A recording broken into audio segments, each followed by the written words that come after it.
Hello everyone, welcome. My name is Phoenix and this is the Consumer's Guide to Filmmaking. Malcolm and Marie, 2021, Sam Levinson. This film tells the story of the titular couple of the same names. A filmmaker and his actress girlfriend, the two return from the premiere of his directorial debut, and the two engage in an explosive argument that lasts all night and will define their relationship going forward. Fuck yeah, what a film. A magnificent and engaging drama about broken relationships.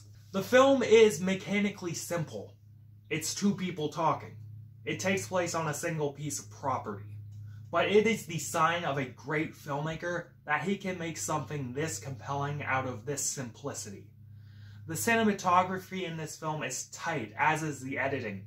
The film hangs on shots for the right amount of time, emphasizing all the right emotions.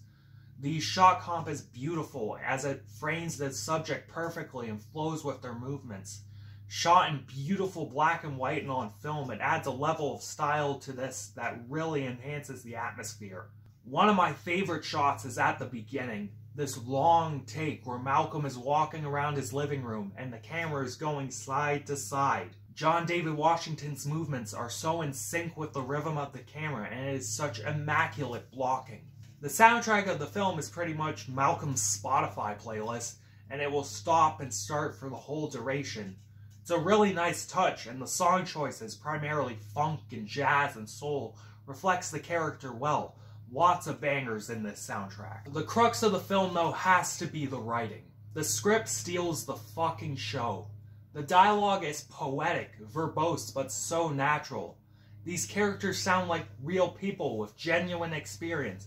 It blends heartwarming emotion, tender love, and impeccably timed dark comedy. The jokes in this film come from that real spot when you have to laugh at the darkness and the absurdity and the pain. When they hit, you can't help but smile and chuckle. The script is of course brought to life by John David Washington and Zendaya amazingly. Zendaya is probably the standout as she is proving to be an incredible actress. No longer is she just Mary Jane Watson in the new Spider-Man movies. This girl has got some fucking chops.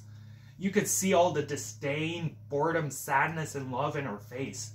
Her body language and her business felt legit, and I was able to say, I recognize those behaviors. I've been around that more or less. The film tackles the end of a relationship, and deconstructs and analyzes two characters and how they have affected each other. Malcolm, the director, is a headstrong auteur who grinded his way to making an amazing movie. However, the reason that movie was so great was because he based it on his girl's life.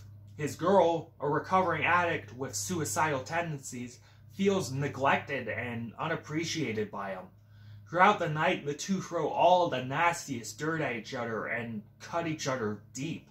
It goes from spiteful resentment to passionate love to spiteful resentment to passionate love fucking all over again, and it's a fucking roller coaster. Throughout the film, there seems to be a self-awareness about romantic tropes in movies. The film tends to subvert these tropes a lot and not sugarcoat things. At the end, when Zendaya and John have that last back and forth about her not being appreciated and how this has changed everything about their relationship, John says, "I love you," and she just walks off. Then the film stops rolling literally for a second or two. You see that when all the burns and the blank white screen show up. To me, it felt like that was the director's way of showing the audience that this isn't going to turn out like a schmaltzy movie for Malcolm. Him, and in turn we, don't get that happy ending. We get a rather ambiguous one, where they stand out looking at the horizon, not knowing what comes next. Malcolm's actions that night had real consequence, and the fantasy of him and Marie just being together forever ended, much like that film reel did. God, this is just goddamn great filmmaking. This is a young, hungry director honing his craft and creating some magic. With two stellar performances, Malcolm and Marie is a very real and very dark romance that could possibly resonate with a lot of people. One of the best of this year, and fuck it, we are barely halfway through it. 2021 is just gonna be tight for filmmaking. Watch this movie. You know what it is.